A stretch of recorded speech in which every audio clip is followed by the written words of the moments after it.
Hi, I'm Ken Sherman, Senior Editor for CNET.com. Today we're taking a first look at the Verizon iPhone 4. Indeed, I was very happy when Verizon and Apple announced this phone in early January. Sure, it's great that AT&T is no longer the exclusive carrier, but I'm more excited that the long-discussed rumor has finally been put to rest.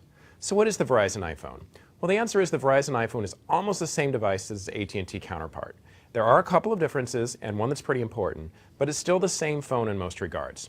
I'll start with the one difference in the design. To accommodate the CDMA antenna, the ringer switch has been moved slightly closer to the volume rocker. Also, the gap that's currently on top of the AT&T handset has been moved to the top left side. Apple wouldn't discuss the specifics of the redesign, but in preliminary testing we didn't encounter the death grip that we found on the AT&T iPhone. Unfortunately though, the antenna change means that many current iPhone cases, like these here, won't fit, so you need to buy new ones. Also, because it runs on CDMA, the Verizon iPhone doesn't have a SIM card slot. Otherwise, the Verizon handset is exactly the same. You'll find the same controls, camera features, headset and charger jacks, speaker and microphone, and Retina display.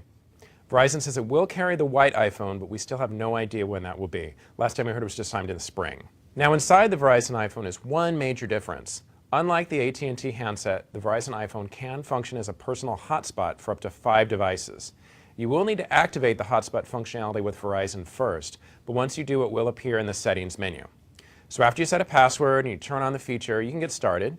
You can connect devices through Wi-Fi, Bluetooth, and also a USB cable. And what's really nice is you can use all 3 connection types at once.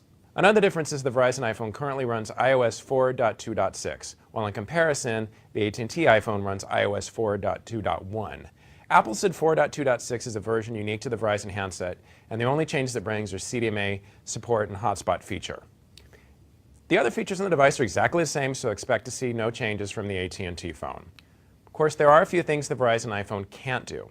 Unlike AT&T's handset, it can't perform simultaneous voice and data. If you're on Wi-Fi, it does do that, but if you're on the cellular network, no.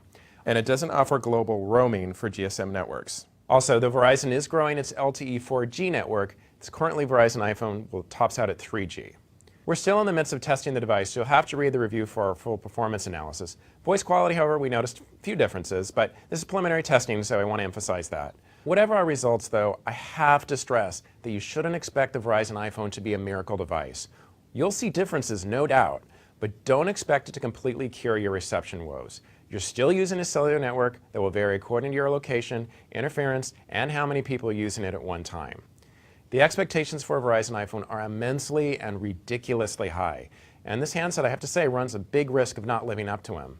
That's why it's important to keep those hopes in check. Just recognize it is a phone, it's still going to have problems once in a while. More importantly, though, the smartphone landscape is very, very different than it was in 2007 when the first iPhone went on sale. Not only are there many other fantastic smartphones on the market, but also there are a lot of people that are perfectly happy with their non-Apple device and don't want to buy one. The iPhone is on a new carrier. That's great. There's more customer choice and it remains a very good phone. But it remains just one player in a very competitive field. I'm Ken Sherman, here with a first look at the Verizon iPhone 4.